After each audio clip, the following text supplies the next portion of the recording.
Hey, everybody, and welcome to the Deep Dive. We're diving deep today into the U.S. immigration system.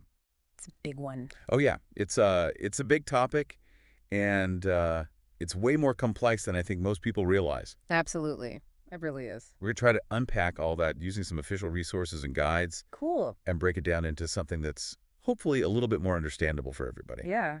By the end of this deep dive, you should have a clearer idea of how the U.S. immigration system actually works, what the different pathways are, and what it could all mean for you or someone you know. Yeah, we're going to be looking at a lot of the big picture principles today. The specifics of family and employment-based immigration, humanitarian aspects, and even the path to citizenship. Hey, if this deep dive sparks any questions about your own situation, remember that organizations like the International Welcome Center have immigration legal service providers who can offer personalized guidance. That's right. You can reach them at 234-229-9267. All right, so to kick things off, let's talk about the core principles that underpin U.S. immigration law. All right, so the American Immigration Council laid out four big ones. Okay. Family reunification, attracting immigrants with skills valuable to the U.S. economy, offering humanitarian protection, and promoting diversity. And these aren't just abstract ideas, they're woven into the very fabric of the Immigration and Nationality Act. Or the INA, as the cool kids call it. Yeah, the INA, which governs the entire system.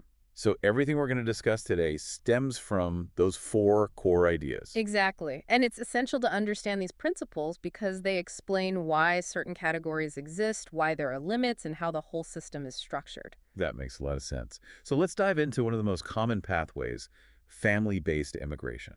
Right. This is where it gets interesting. U.S. citizens and lawful permanent residents, also known as green card holders, can sponsor certain family members to obtain green cards. But there's got to be some rules around that, right? Oh, yeah, it's not a free-for-all. There's categories and wait times, and I bet it's all pretty daunting to navigate. Yeah, it can be, which is why organizations like the International Welcome Center are so valuable. Their immigration legal service providers can really help make sense of it all, especially if you're considering family-based immigration. Yeah, that's a good point. You can reach them, by the way, at 234-229-9267. That's right.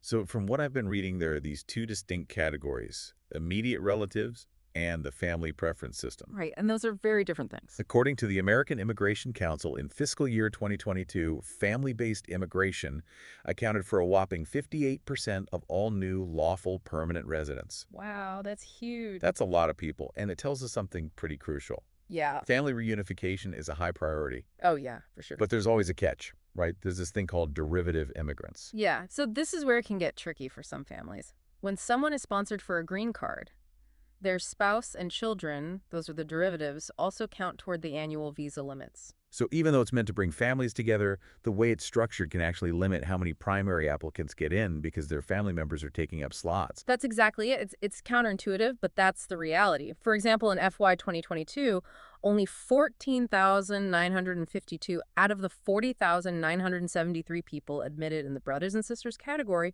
were actual siblings. The rest were spouses and children of those siblings. Wow, that's a big difference. Yeah. So it's not as simple as just sponsoring your sibling for a green card. Wait, there's a ripple effect. This is definitely where having expert guidance can be crucial. Absolutely. Understanding these nuances can save families a lot of heartache and frustration down the line. For sure. It's a good reminder for listeners, if you're thinking of going down this path, remember the International Welcome Center and their immigration legal service providers can help make sense of these complexities. Their number again is 234-229-9267.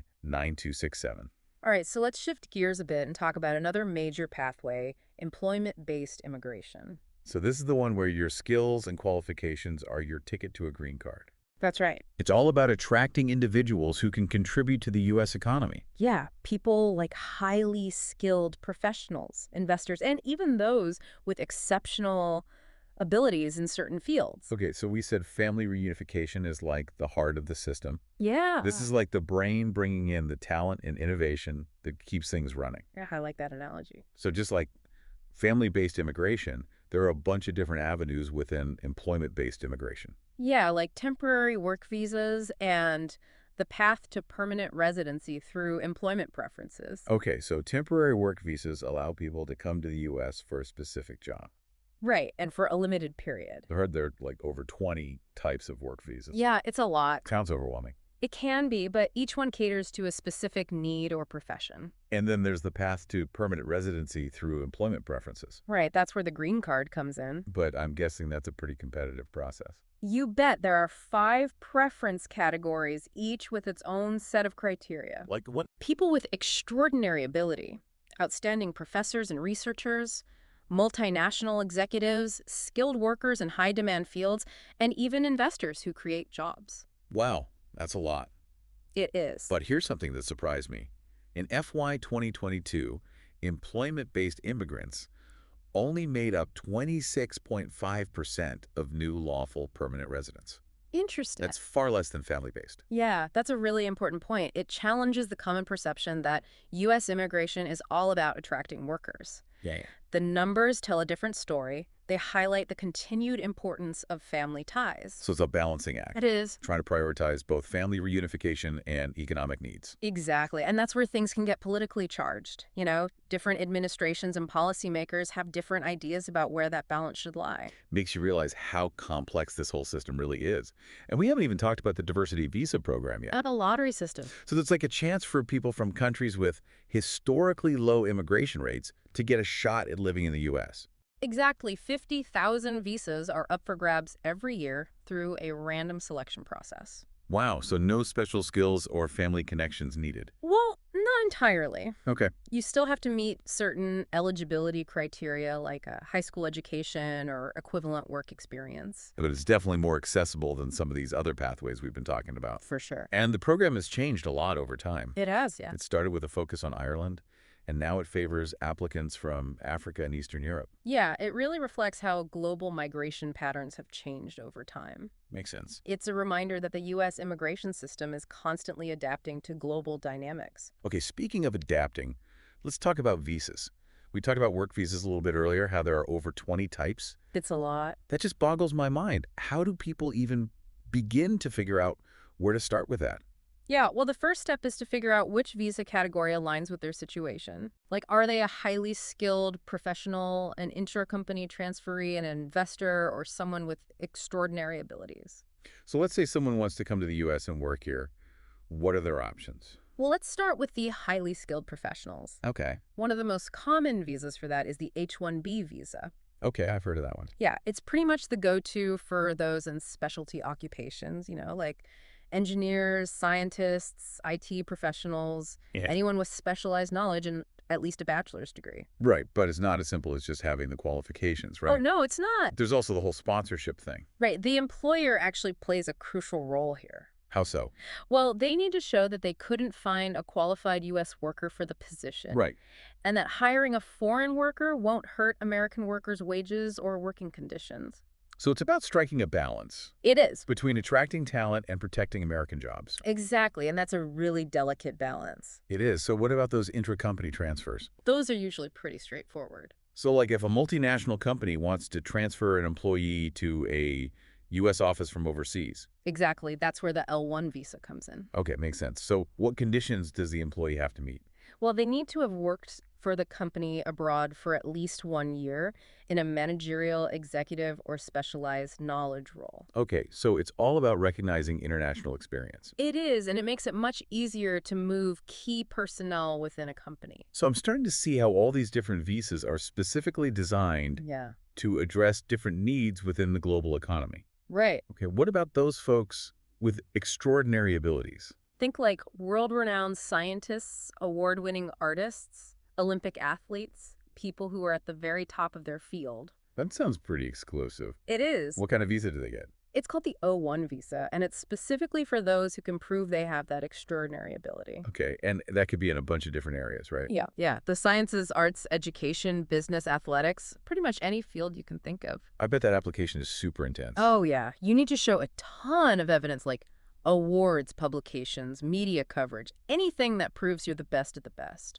It's just wild to me how this system has these very specific categories, Yeah. all meant to attract the top talent from all over the world. It is kind of like a global recruitment strategy.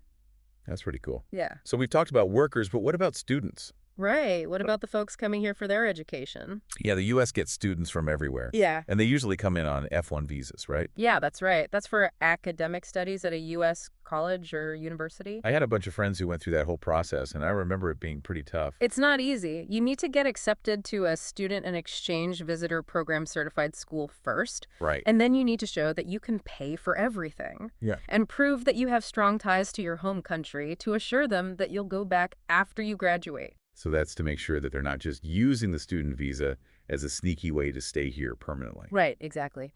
But that being said, a lot of students who come here on F1 visas do eventually change their status and become permanent residents. And then they end up using their skills here in the U.S. Exactly. It's like a talent pipeline. Yeah, it is pretty cool. Okay, so we've talked about work and study. What about those who are fleeing persecution or seeking asylum? Right. We talked about refugees and asylees a little bit before. And this is a really great example of the humanitarian side of the U.S. immigration system. It is. People who are being persecuted based on their race, their religion, nationalities, social group, or political opinion. Yeah, it's a powerful reminder that there are real people and real stories at the heart of this system. Definitely. So what's the difference between a refugee and an asylee? Well, refugees apply for protection from outside the United States, Okay. usually working with the United Nations High Commissioner for Refugees or a U.S. embassy. So it's a process that starts way before they even get here, Yeah, and there's a lot of vetting involved. like background checks and interviews and stuff. Exactly. Screenings, interviews, background checks, the whole 9 yards. And once they're admitted, they get help resettling, right? Yeah, organizations like the International Welcome Center play a really big role in that, Okay, cool. helping refugees find housing, employment, and cultural orientation resources, just easing that transition and helping them start over. That's really great work.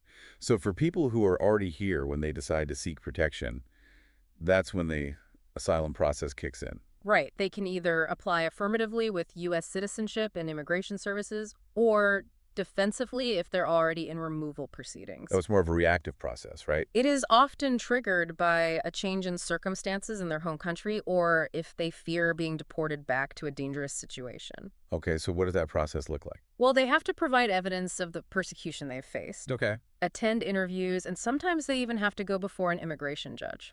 That sounds pretty intense. It can be, and that's why having a lawyer is so important. Yeah, especially for something that serious. The stakes are high. An experienced immigration attorney can really make the difference between being granted asylum and being deported. I bet that's where organizations like the International Welcome Center can really step up and help. They do. Their immigration legal service providers are experts in this stuff. Yeah. They know the system inside and out. They know how to build a strong case, and they can offer support to people going through a really hard time. If you or someone you know is facing these challenges, remember the International Welcome Center is there to help. You can reach their immigration legal service providers at 234-229-9267. It's a great resource. It is. We've covered a lot of ground today, from highly skilled professionals to refugees seeking safety. Yeah, it's clear that there are a lot of reasons people come to this country. Definitely. And while it's important to focus on those individual stories, it's also important to think about the big picture impact this all has. Oh, absolutely. Like on the U.S. economy, society, and culture. Right. It's a constant interplay between individual aspirations and national interests. And I think understanding those dynamics is key if we want to have real conversations about the future of U.S. immigration. I agree. So, as we're wrapping up this part of our deep dive, what are some key takeaways that our listeners should keep in mind about these various visa categories and humanitarian pathways? Wow. We've really gone down the rabbit hole today, huh? We have. It's a lot to take in. It is. But I think we did a good job explaining the basics. I think so too. And most importantly, highlighting those resources out there for folks who need help. Right. And speaking of resources, we can't forget about those organizations like the International Welcome Center. Oh, yeah, they are amazing. Their immigration legal service providers are truly a lifeline for people trying to figure all this stuff out. For sure. Whether it's family-based petitions or those super complicated employment-based visas or even the asylum process, they really know their stuff. And they're just a phone call away if you're feeling lost or overwhelmed by this whole process. Just call the International Welcome Center at 234-229-9267. Exactly. Their team can give you one-on-one support and really break down your options for you. So as we wrap up this deep dive into the U.S. immigration system, what are some key takeaways that our listeners should remember? Well, I think the most important thing is that the system is built on those four core principles. We talked about family reunification, economic contributions, humanitarian protection, and diversity, Right, and those principles are what drive all those different pathways to legal status. right? Through family or employment or humanitarian programs. And the system is always changing. It is. It's constantly being shaped by world events, politics, and the economy. Yeah, so what might be true today might not be true tomorrow. Exactly. And that's why it's so important to stay up to date on all the latest immigration laws and policies. And if it gets too complicated, don't be afraid to ask for help. Oh, yeah, absolutely. This stuff is confusing even for us, and we've been studying it. It really is. There's so much paperwork and deadlines and legal jargon. It can be really tough to navigate. That's where those organizations like the International Welcome Center really come in handy. For sure, they can help you understand your rights and your options and give you the best possible chance of reaching your goals. Another important takeaway is knowing your rights. Yes, absolutely. No matter what your immigration status is, knowing your rights can really help you navigate the system and stand up for yourself and your family. Well, I think this deep dive has given our listeners a much clearer picture of the U.S. immigration system. I hope so. You know, its history, its complexities, and all the challenges, but also the human stories at the heart of it all. We've talked about all sorts of pathways to legal status, the crazy world of visas, and how important humanitarian protections are for people fleeing dangerous situations. Yeah, and we can't stress enough how important it is to get guidance from organizations like the International Welcome Center. They can make such a big difference. For sure, they can help make this whole process so much easier. Well, this has been a really eye-opening experience for me, Me too. and I hope it's been the same for our listeners. You know what really stands out to me is just how resilient people are. Yeah. They go through so much to come here and build a better life, Yeah. and they still have so much hope. It's a good reminder that behind all the policies and the paperwork, there are real people with dreams and aspirations. Yeah, people who just want to belong. So, to wrap things up, I encourage our listeners to keep learning about this topic. Yeah, definitely. Maybe look into the history of immigration or talk to immigrants in your community. And start some conversations about the future of immigration policy. We just scratched the surface today. There's so much more to discover and learn. And remember, knowledge is power. It really is. The more we understand about this system, the better we can fight for fair and compassionate policies that benefit everyone. Thank you all for joining us on this deep dive. We hope you learned a lot. Be sure to check out the show notes for links to all the resources we talked about. And until next time, keep those minds curious and stay informed.